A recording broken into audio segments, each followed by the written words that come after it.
J'arrive d'Auvergne. Oh, l'Auvergne, c'est magnifique. Ces montagnes, ces campagnes, ces volcans, ces montagnes, ces campagnes, ces volcans, ces montagnes, ces campagnes, ces volcans, l'Auvergne et ces étendues de rien. Ce vide panoramique où même le mouvement d'un ver de terre provoque des échos. Moi, la chose la plus merveilleuse que je vous souhaite de vivre, au moins une fois dans votre vie, c'est de tomber en panne au fin fond de l'Auvergne. En pleine nuit.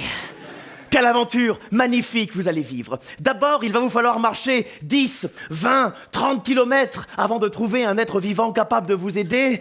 Donc, naturellement, vous allez aller frapper chez le premier des paysans qui d'abord porte très bien son nom. Oui, parce qu'il va vous ouvrir la porte sur laquelle aura été préalablement crucifié un hibou. Et il va vous répondre avec cet humour légendaire. Vous savez, cet humour atypique du paysan auvergnat. C'est l'accident de la route de la voiture. Vous n'allez rien comprendre. Vous n'allez rien comprendre, et c'est d'ailleurs en ça que je dis qu'il porte très bien son nom. C'est dépaysant.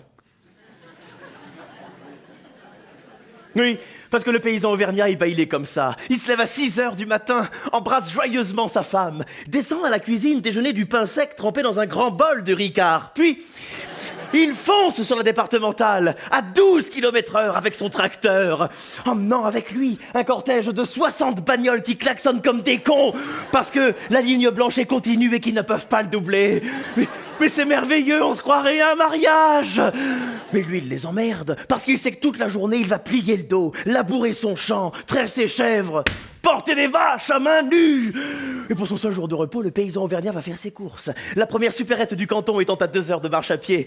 Le plus rapide pour la rejoindre, c'est descendre en tyrolienne. Arriver au bord du lac, prendre le ferry, faire ses courses et repartir en hélicoptère. Alors, pensez bien que là-bas, les gens ne font même plus leurs courses. Eh ben non, ils se bouffent entre eux. Alors, pour éviter de tomber dans le cannibalisme, le paysan auvergnat va se perdre en centre-ville, découvrir des choses incroyables qu'il n'a jamais vues de sa vie. Oh, des grands bâtiments en béton, des gens qui parlent fort et qui marchent vite. Oh, il rencontre même quelques extraterrestres parfois. Oh, un noir. Oh, un arabe. Ah, un gay luron. Bouleversé, il va distribuer quelques centimes à chaque SDF qui jonche le trottoir, se laver les mains dans les jets d'eau du centre commercial, et lorsqu'on lui parle de Madonna, il croit qu'on lui parle d'un arbre. Il est complètement déconnecté de la réalité, et dans sa réalité à lui, il n'a même pas conscience que les passants se moquent de lui. Mais il reste digne, fier, la tête haute, ventripotent, les ongles noirs. Il pousse la porte du PMU pour rejoindre ses quelques amis autour d'un dernier petit jaune, et dépenser l'argent qui lui reste dans une grille de loto qu'il ne gagnera jamais. C'est ça, l'Auvergne.